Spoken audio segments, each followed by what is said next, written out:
I've just been flabbergasted by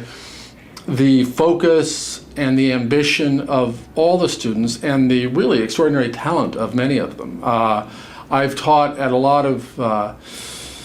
colleges and universities, really lectured for a day or two at a time over the last 10 or 15 years, and I have never encountered as much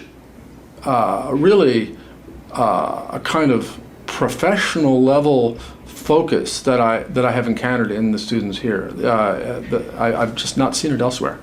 They said at the beginning, "Oh, you'll be amazed at how, each week during this term, the sort of ambient level of mania and activity just increases and increases. You'll watch this happening." And I took that in, didn't really have a visceral sense of what that might mean, but it's been amazing in this system to see, starting around week 7, 8, to see exactly how real that is, that sense of creative frenzy and sort of ambition really being realized on the part of the students as the term goes on. As one does in almost all creative endeavors, we made it up as we went along. So there's this theme of history rhyming, and I wrote an essay partly derived from my big picture lecture around that subject that is sort of kicks off the issue of rap from the alleged Mark Twain line, "History doesn't repeat itself, but it rhymes," which is a line, as soon as I discovered it, I've always loved. I think it's very true, for starters, but I also think, as it's turned out at this particular world historical moment, economically and politically, I think it's really important to look at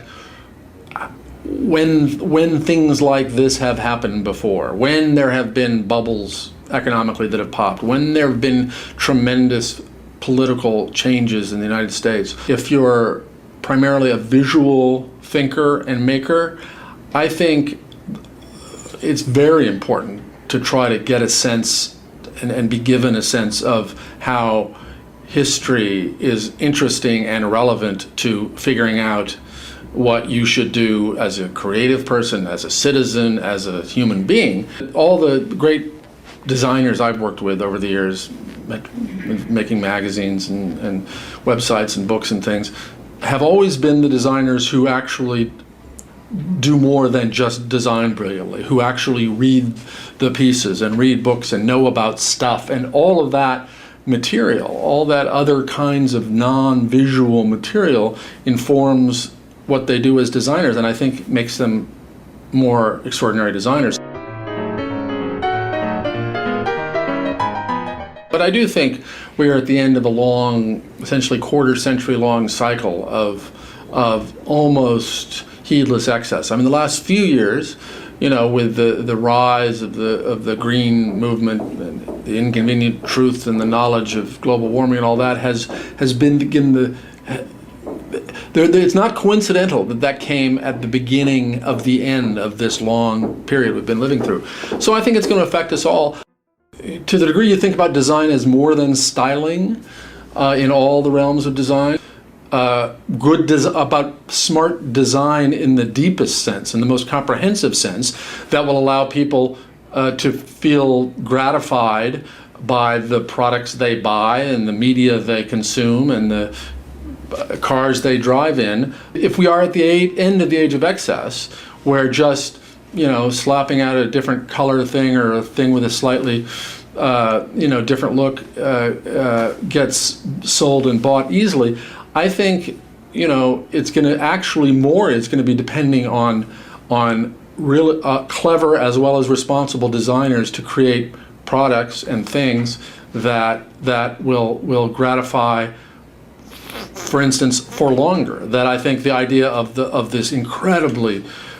short cycle of planned obsolescence, where you need you feel as if you need the new television or the new computer 2 years or less after you've bought the old one. I think that's going to be at an end for a while, and therefore, what does that require? That requires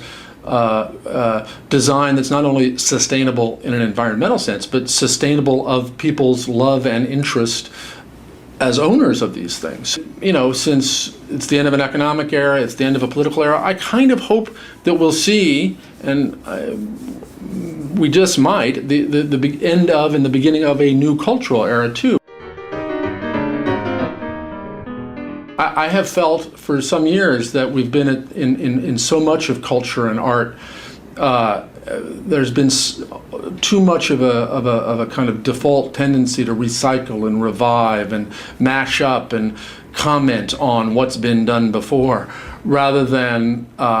making a real sort of effort to create the truly new. And I'm hopeful that that at this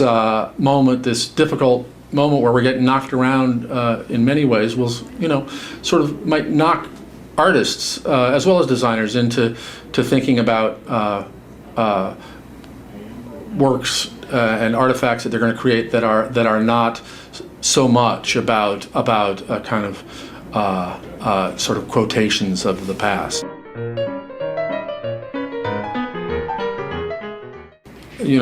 Beginning in the early 80s,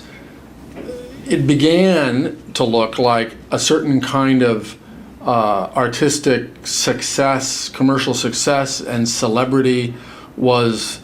really possible in a way that it never had previously for a lot of people. And this idea that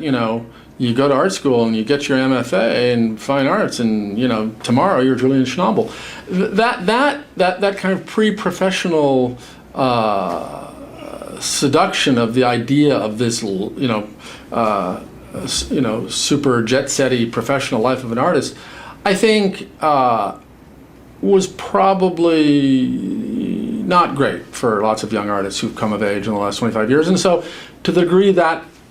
this era is ending in so many ways, I hope and believe that the young artists who were getting into the field,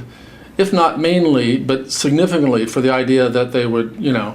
have a $3 million Soho loft tomorrow and be on television, has ceased to be an incentive. Just as in the same way I think and I hope that all the smart young people who went into banking because looked like easy money are now going to be doing the things that is really, something that they're passionate about. I think this is a moment of correction where people will really do the things they want to do. I think the great thing about this new period that's beginning is that more of us, no matter what age we are and no matter what we do, but especially if you're young and especially if you're an artist or a designer, you're going to be doing things and for the love of it, for the the sheer passion of this is really all I really want to do.